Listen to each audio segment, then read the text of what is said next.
Cheers, and how you do, buckaroos, and how the heck are you? I'm going to be Tom the Whiskey Whisperer for the purposes of this video anyway. And I had an idea, a couple weeks back, we were in the Kansas City area. Darn it.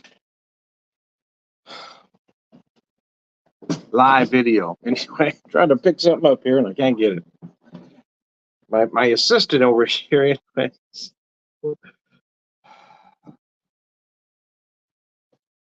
Don't know where the lid went. So anyway, I picked up these toasted almond bitters. Haven't even drank anything yet today, believe it or not.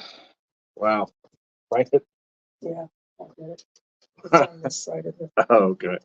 Anyways, I'm trying to get something fixed here, then you'll have my undivided attention. Wasn't planning on dropping that. My hands have gotten so bad. We got not much of a gripper left anyway.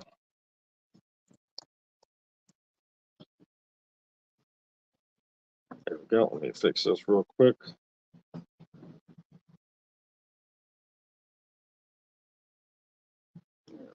Now we're back in business.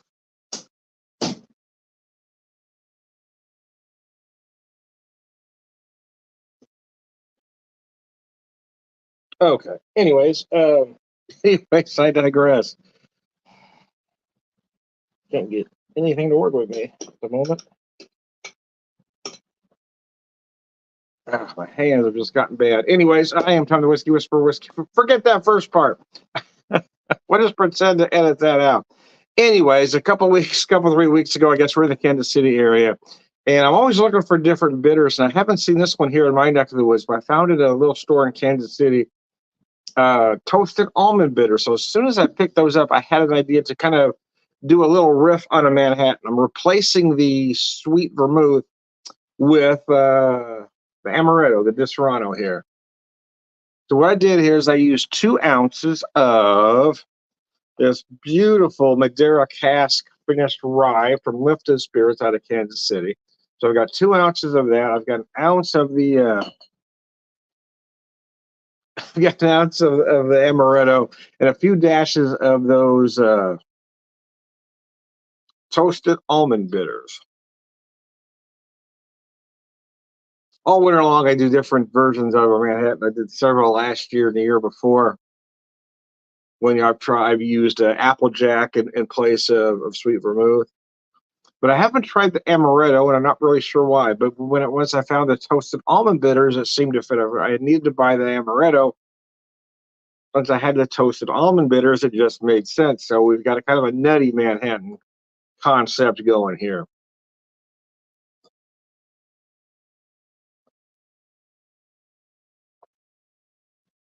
Oh wow.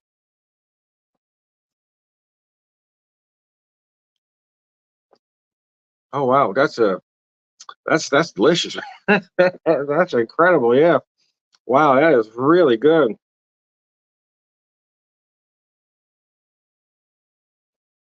The amaretto does take it a little bit on the sweet side. It does.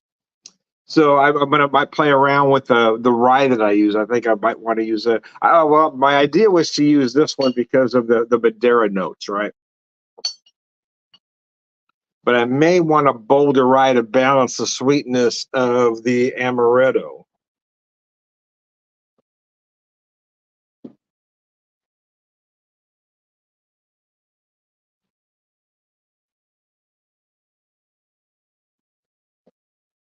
Gosh, that is delicious stuff, man.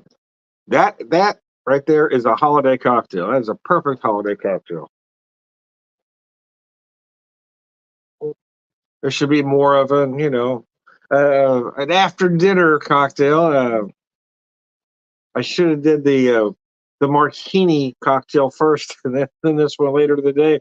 But I'll be honest with you, I've been dying to buy a bottle of amaretto and try this ever since I got those toasted almonds. I just wanted to see if it would work. It does. It is gorgeous.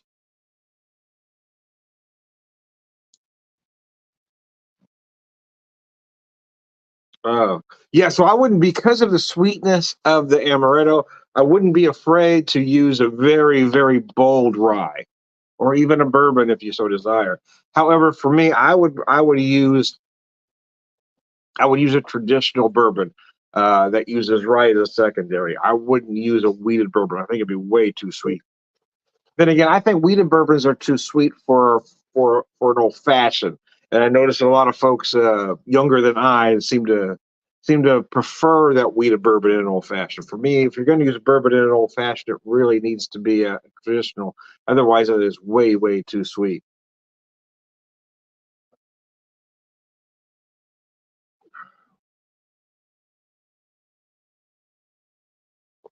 But kids today, I think they've got that sweeter taste buds. That's why the wheat bourbons have really become more popular than a traditional. I think it'll swing back at some point. I do. I don't hate the wheated bourbons by any means, and I'd never turn down a shot of Pappy, but I do prefer traditional. I really do because that corn needs that rye to balance that sweetness.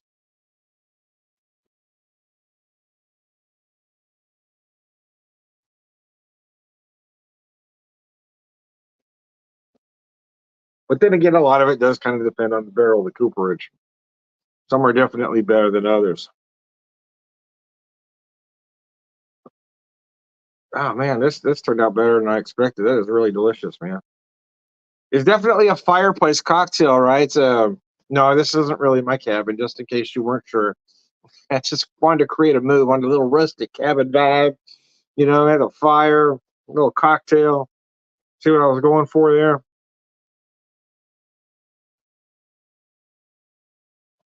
Good golly, Miss Molly, that is delicious.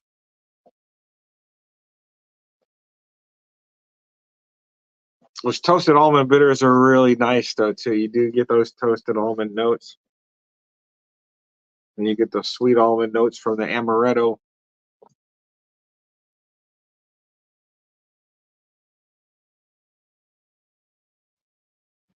Picked up a coffee liqueur, so I may try to do a version with that later.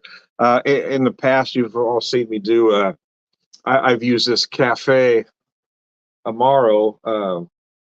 It's Amaro that adds coffee from J. Riggers. I've used that in place of the sweet vermouth, and that makes a nice kind of winter themed cocktail as well.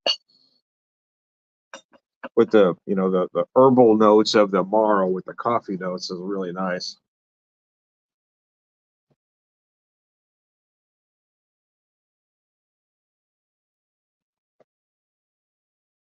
Oh man. Oh man, talk to me. That's good, man. I don't care who you are. That's tasty. Oh, well, didn't realize, didn't know how long I've been talking. I've only been going on for 8 minutes, and I'm almost done with this cocktail. That's how delicious this is. This is usually a 20 to 25 minute cocktail. Wow, you're drinking too fast, Sal. I didn't mean to, but boy, it is delicious.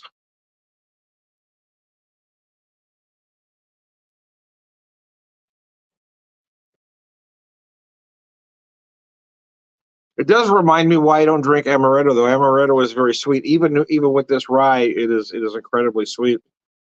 Then this Madeira finished rye is just amazing too. It adds a lot of fruit notes. So might want to try different rye or even just a bolder bourbon.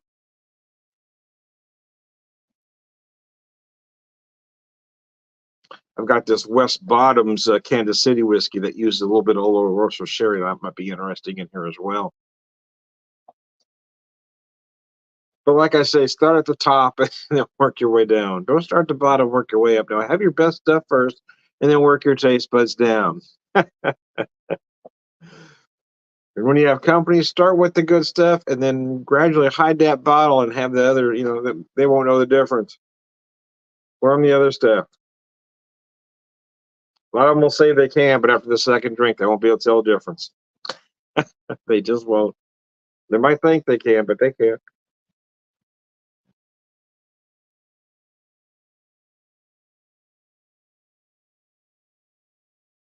Man, that is seriously good.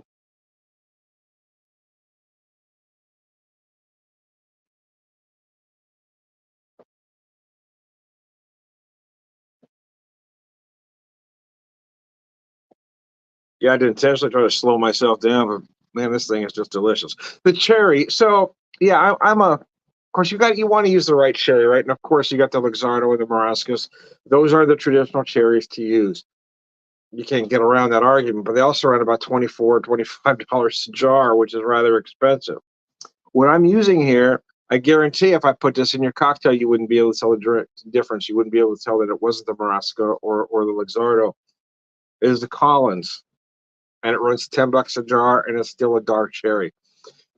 My only caveat for cherry is you can't put that bright red maraschino in there. You never use that, but there are cheaper options than that $24, $25 a jar. I love the Marascas. I love the Luxardos, but quite frankly, these are just as good.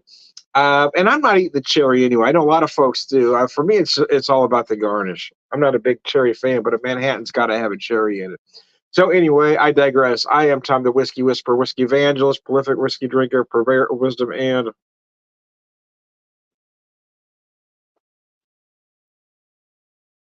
biscuits. All around good guy. Sláinte.